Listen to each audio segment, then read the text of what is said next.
صرف میرا نہیں ہے، یہ ملک صرف نریندر مودی کا نہیں ہے، یہ ملک صرف راہل گاندھی کا نہیں ہے، یہ ملک سب کا برابر کا ہے، اور اس ملک میں رہنے والا اس شہر اور اس ملک پر اپنا حق اتنا ہی رکھتا ہے جو دوسروں کا ہے۔ لیکن افسوس کے ساتھ مجھے یہ کہنا پڑتا ہے کہ آج ہم مسلمانوں کو اس ملک کا شہری کم بلکہ اس ملک کے کرایہ دار کی طرح دیکھا جا رہا ہے، ہم کو دوسرے درجے کی شہری کی طرح دیکھا جا رہا ہے۔ میں دوسرے درجے کا شہری نہیں ہوں، میں پہلے درجے کا شہری ہوں۔ میں آج آپ کے سامنے اگر آیا ہوں تو جواب طلب کرنے آیا ہوں ان لوگوں سے جنہوں نے کبھی نعرہ دیا تھا سب کا ساتھ، سب کا وشواس۔ تو میں پوچھنا چاہتا ہوں کہ مجھے تم نے اپنے ساتھ سے محروم کیوں رکھا؟ مجھے اپنے وشواس سے محروم کیوں رکھا؟ تم نے مجھے وکاس سے محروم کیوں رکھا؟ کیا میں اس ملک کا شہری نہیں؟ آج اگر ہم آتے ہیں عوام کے درمیان میں تو ہم ایسے سوالات کرتے ہیں تو ہمارے یہ سوالات برے دکھتے ہیں۔ ہندوستان کا غریب شہری، چاہے وہ ہندو ہو، مسلمان ہو، سکھ ہو، عیسائی ہو یا کسی بھی مذہب سے تعلق رکھنے والا ہو، وہ کیا چاہتا ہے؟ اطمینان کی سانس، اطمینان کی نیند، 3 وقت کی روٹی نہیں تو 2 وقت کی روٹی، اپنے بچوں کو پڑھانے کے لیے اسکول، کھیلنے کے لیے میدان، اور پھر آگے پڑھنے کے لیے کالجز، اور تعلیم کے بعد اس ڈگریوں کے ذریعے نوکری چاہتا ہے، خوشحالی چاہتا ہے، ترقی چاہتا ہے۔ وہی میں بھی چاہتا ہوں۔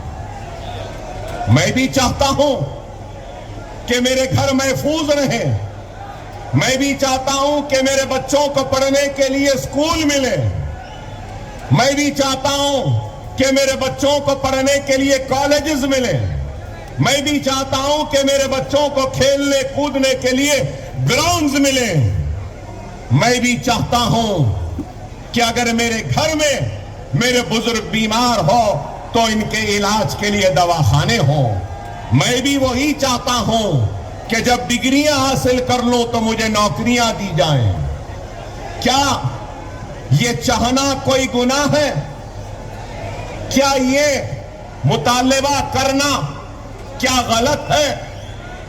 لیکن آج جب ہم ان مطالبات کو رکھتے ہیں تو ہم کو اس ملک کا دشمن کہا جاتا ہے، یا پھر ہم سے کہا جاتا ہے کہ یہ بھڑکاؤ بھاشن دے رہے ہیں۔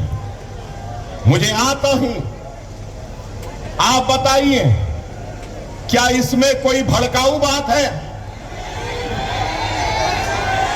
2 وقت کی روٹی مانگنا کیا بھڑکانا ہے؟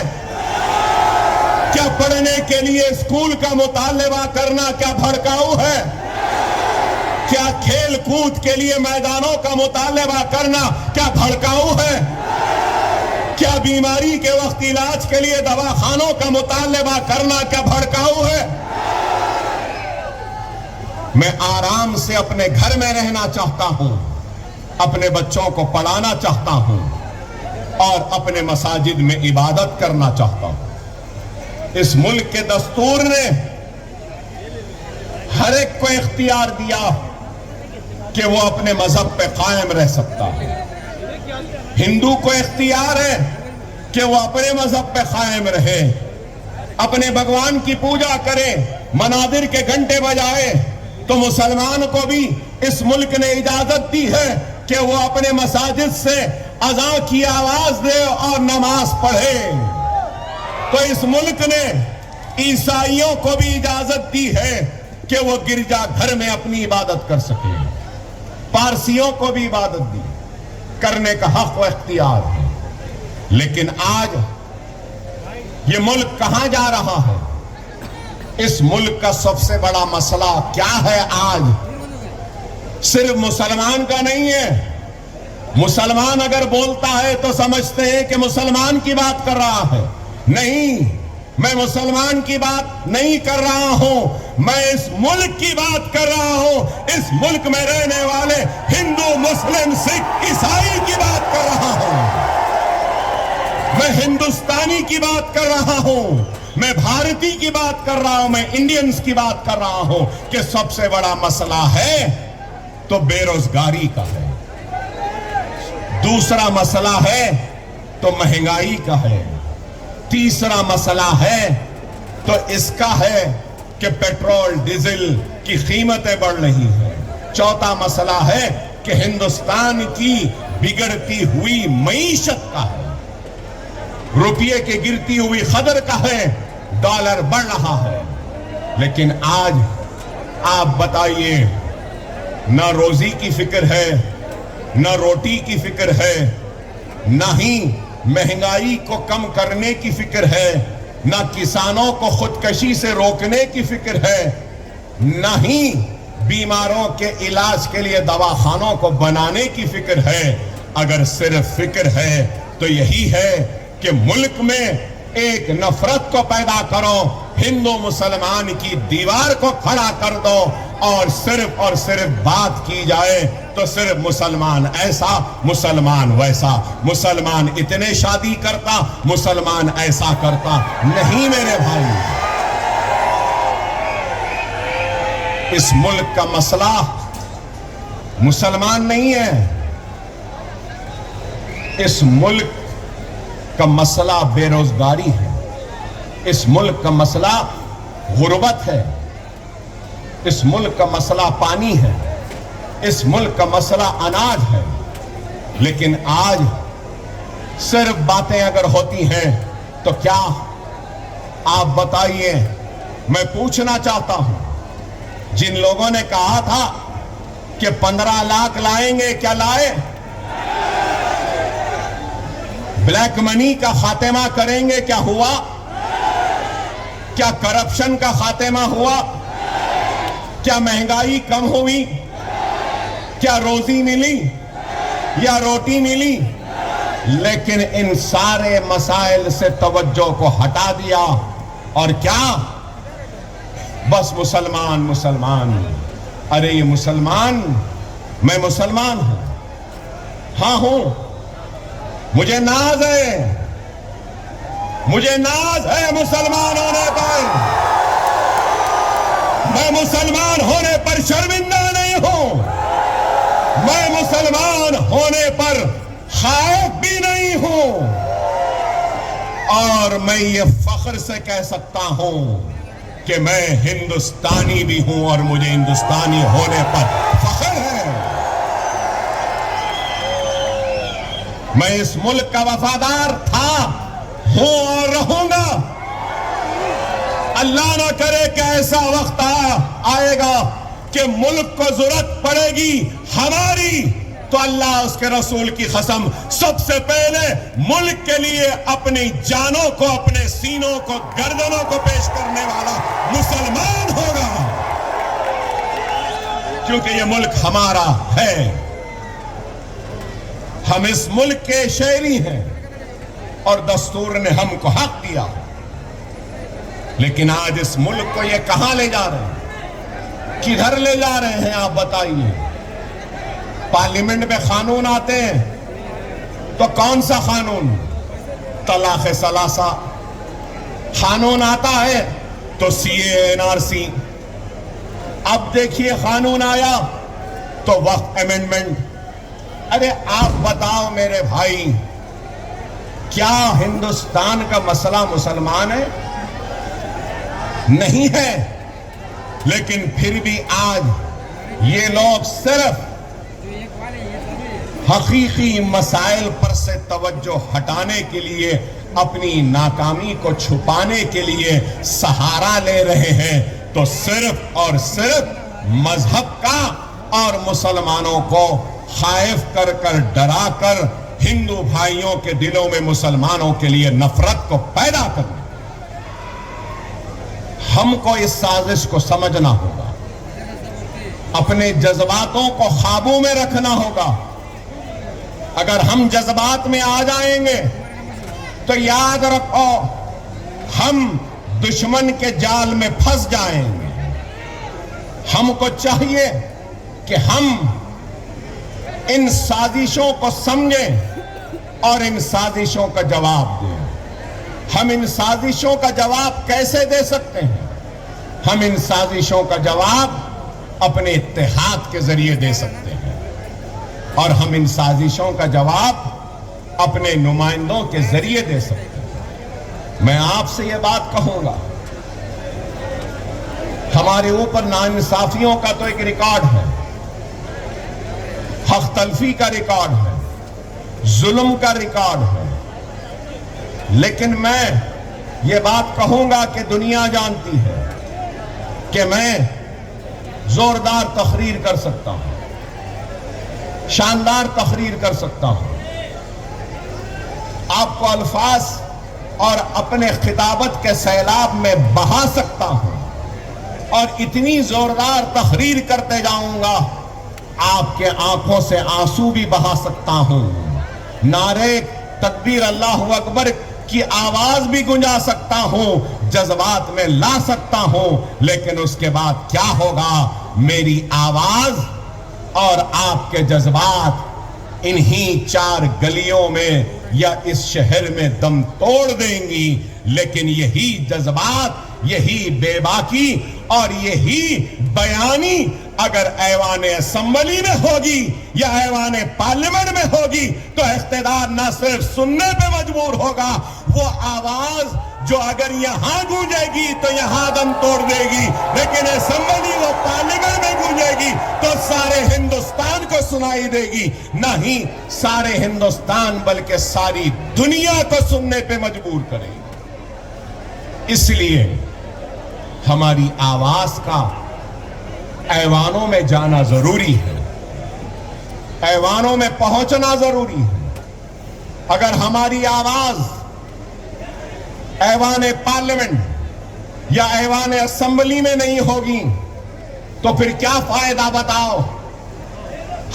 ہماری آواز اگر پارلیمنٹ میں گونجے گی، اسمبلی میں گونجے گی تو ہم اپنے مسائل کو رکھ سکتے ہیں۔ یہی ہے جمہوریت کا جشن جو آج آپ اور ہم منانے کے لیے ہے، تو بڑے ہی سوچ کے ساتھ، سمجھداری کے ساتھ، دور اندیشی کے ساتھ ہم کو اپنے ووٹ کا استعمال کرنا ہے۔ آج مسلمان ہیں، ساری دنیا میں مسلمان ہیں، ساری دنیا میں ہندو ہیں، ساری دنیا میں عیسائی ہیں، پارسی ہیں، مگر میں یہ بات کہوں گا کہ آج مسلمان کے پاس دولت ہے، کہیں پر پیٹرول کی دولت ہے تو کہیں پر سونے کی دولت ہے تو کہیں پر گیس کی دولت ہے۔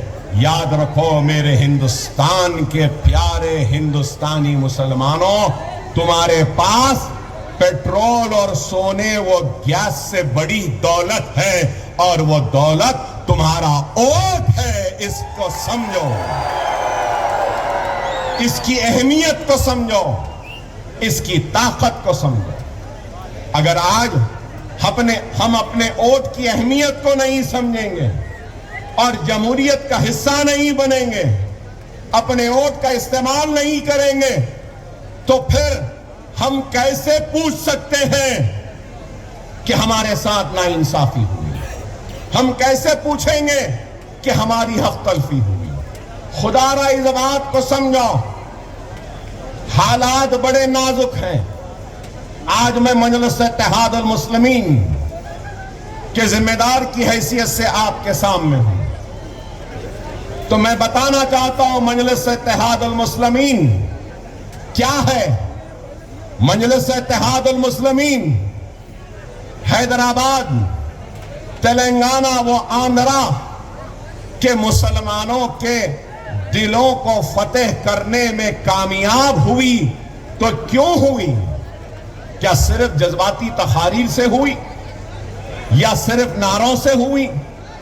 نہیں میرے بھائی، 70 برس کی جہد مسلسل کا نتیجہ ہے کہ آج ہم نے حکومتوں کو مجبور کیا ہمارے مسائل کو نہ صرف سننے کے لیے بلکہ ان کو حل کرنے کے لیے. آج آپ خود غور کرو کہ آج میں نے کہا آپ سے کہ ایک غریب کیا چاہتا ہے، ایک انسان کیا چاہتا ہے؟ اسکول، گراؤنڈز، کھیلنے کے لیے کالجز. ارے آج الحمدللہ مجلس اتحاد المسلمین کا خود کا اپنا میڈیکل کالج ہے. مجلس کا خود کا اپنا انجینئرنگ کالج ہے. مجلس کا خود کا اپنا MBA کالج ہے. مجلس کا خود کا اپنا MCA کالج ہے. مجلس کا خود کا اپنا فارمیسی کالج ہے. مجلس کا خود کا اپنا آرکیٹیکچرل کالج ہے. مجلس کا خود کا اپنا نرسنگ کالج ہے. مجلس کا خود کا اپنا 2000 بستر کا دواخانہ ہے. مجلس کا خود کا اپنا 1500 بستر کا دواخانہ ہے. مجلس کا خود کے اپنے سکولز ہیں. مجلس کے خود کے اپنے بینکس ہیں. آپ بتاؤ یہ کام کیسے ہوا؟ کیسے ہوا بتاؤ؟ آپ بولیں گے کہ مجلس صرف جذباتی باتیں کرتی ہے. نہیں، ہم نے کام کیا. اور میں کہنا چاہتا ہوں کہ ہندوستان کا ون آف دا بیسٹ نہیں تو کم از کم اچھے کیمپسز میں اگر کوئی ہے تو وہ ہمارا مجلس کا Deccan college of medical sciences کا کیمپس ہے. کہ اتنا ہے. اور آپ کو یہ بھی بتاتا چلوں کہ ہمارے دواخانوں میں جنرل وارڈ فری ہے. ہمارے دواخانوں میں نارمل ڈیلیوری فری ہے. ہمارے دواخانوں میں LACS مطلب کہ اگر آپریشن سے بچہ ہوتا ہے تو صرف 6000 روپیے میں ہوتا ہے. ہمارے پاس ڈائلسس 500 روپیے میں ہوتا ہے. ہمارے پاس CT اسکین 500 روپیے میں ہوتا ہے. اور میں اپنی ذات سے لوگ حیرت کریں گے کہ ہندوستان میں کوئی لیڈر نہیں ہوگا. میں خود 10 اسکول چلاتا ہوں جہاں پر 25,000 بچوں کو مفت تعلیم دی جاتی ہے. نہ صرف یہ، میرے اسکولز میں 10th کی فری کوچنگ، PUC انٹرمیڈیٹ کی فری کوچنگ، نیٹ کی فری کوچنگ، ناٹا کی فری کوچنگ، لا سیٹ کی فری کوچنگ، انجینئرنگ کی فری کوچنگ. آپ کو سن کے حیرت ہوگی کہ 40,000 بچوں کو مفت تعلیم کا انتظام آج حیدرآباد میں اکبر الدین اویسی کروا رہا ہے. نہ صرف یہ، اب تک شہر حیدرآباد کے 2.5 لاکھ خواتین کو ہم نے ووکیشنل کی ٹریننگ دی. اگربتی بنانا، موم بتی بنانا، ٹوکرے بنانا، اسپوکن انگلش، کمپیوٹر کے classes, mehndi designing, beauty classes, fashion technology. ارے آپ بتاؤ 2.5 لاکھ. نہ صرف یہ بلکہ وہ نوجوان جو معاشی پریشانی کی وجہ سے اپنے تعلیم کو ترک کرتا ہے، اس کو ہم اوپن سکول کے ذریعے 10th لکھاتے ہیں، اوپن سکول کے ذریعے 12th لکھاتے ہیں، اور اوپن یونیورسٹی کے ذریعے ہم اس کو گریجویٹ بھی بناتے ہیں اور اس کا ماسٹرز میں لے کر جاتے ہیں. کیا یہ کام نہیں؟ ارے یہ کام ہے. آپ بولیں گے کہ اکبر صاحب آپ نے تو یہ کام کیا اور پھر ریاست میں کیسا کام؟ آج میں مجلس اتحاد المسلمین کا فلور لیڈر ہوں. آپ کی توجہ چاہتا ہوں یہاں بیٹھے لوگوں سے. میں جب پہلی مرتبہ مجلس کا فلور لیڈر بنا، کب؟ 2004 میں. 2004 میں جب فلور لیڈر بنا تو مائنورٹیز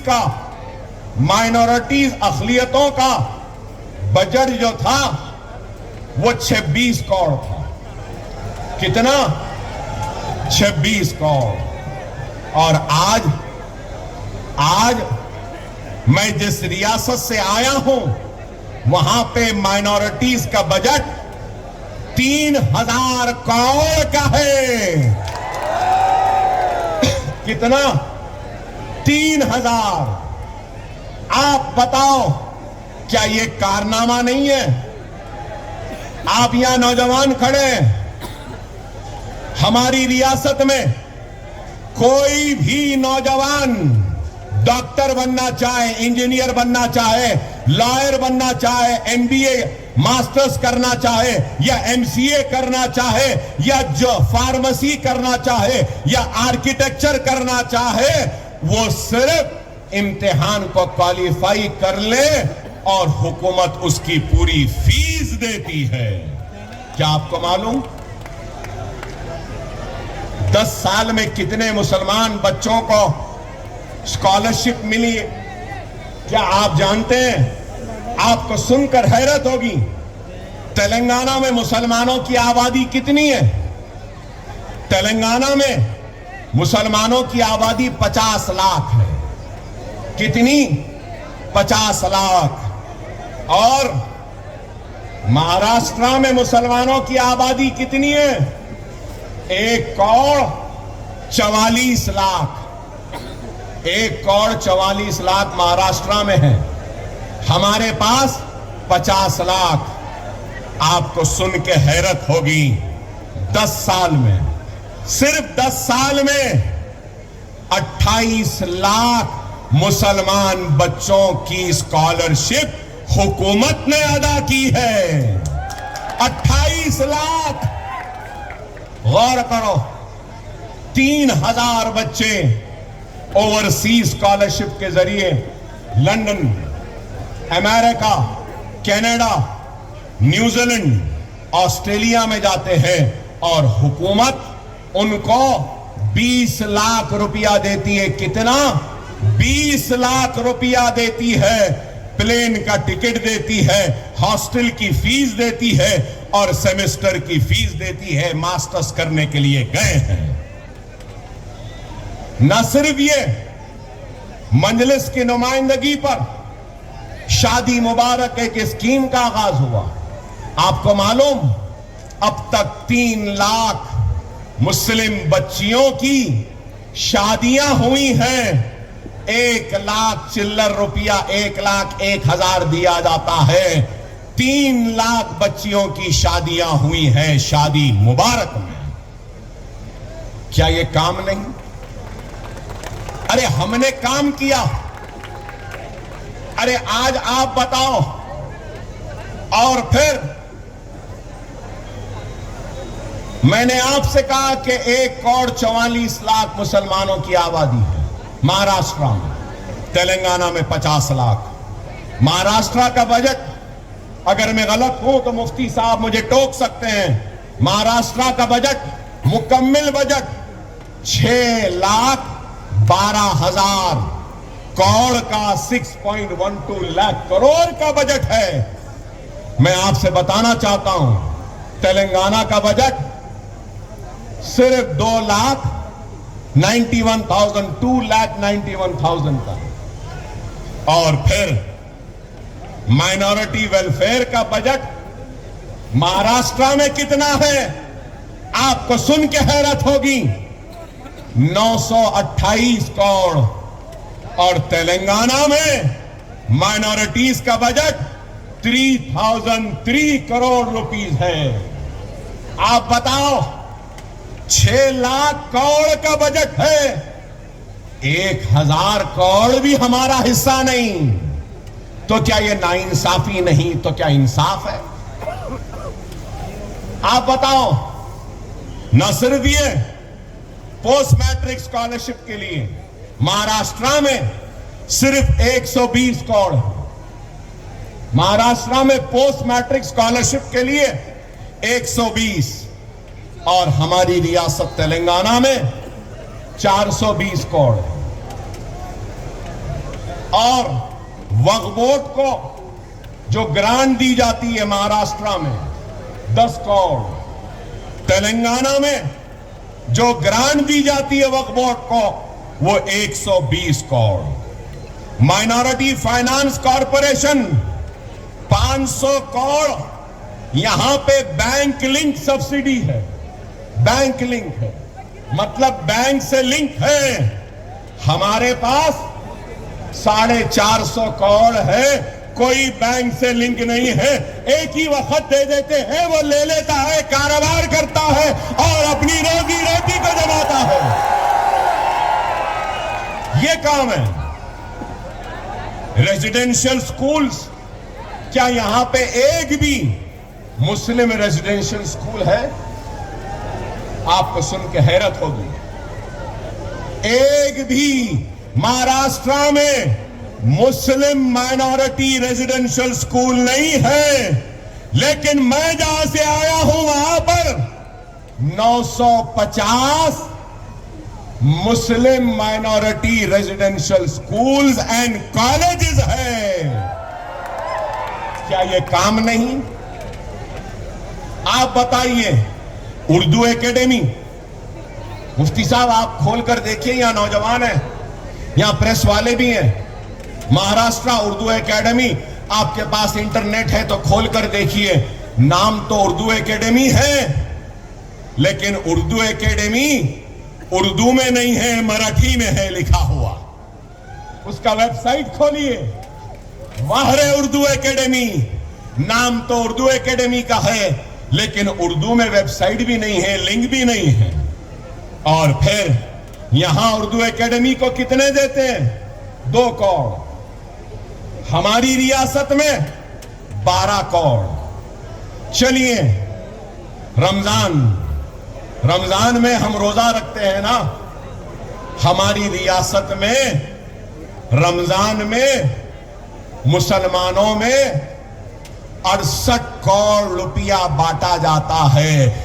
ساڑی دی جاتی ہے, کرتا پائجامہ دیا جاتا ہے, اور ان کو عید کے خوشیاں منانے کے لیے قریب 68 کروڑ روپیہ خرچ کیا جاتا ہے. کیا آپ کے پاس ہے؟ چلیے یہ چھوڑ دیجئے, مفتی صاحب ہیں, مذہبی ہیں, یہاں پہ مساجد ہوں گے, ہے نا؟ مساجد تو ہے, مساجدوں میں امام بھی ہے, موذنین بھی ہے. ہمارے پاس 17,000 امام اور موذنین کو ہر مہینہ 5,000 روپیہ دیا جاتا ہے. آپ بتاؤ, کیا یہاں کے ایک امام کو, ایک موذن کو سرکاری خزانے سے 1 روپیہ بھی دیا جا رہا ہے؟ ارے یہ ہمارا کام ہے. اور یہ کام کس نے کروایا؟ یہ کام مجلس اتحاد المسلمین نے کروایا. ارے ہم صرف حکومتوں کا انتظار نہیں کرتے, اپنے بلبوتے سے بھی جو ہوتا ہے وہ کرتے ہیں. یہ کام ہے, اور ہم چاہتے ہیں کہ یہی کام مہاراشٹرا میں ہو. تو مہاراشٹرا میں ہو تو اب یہاں بیٹھے لوگ بولیں گے, اکبر صاحب آپ وہاں پہ کریں نا, یہاں پر بھی کریے. نہیں, میں اگر آج آیا ہوں تو اکبر الدین اویسی اور حیدرآباد کی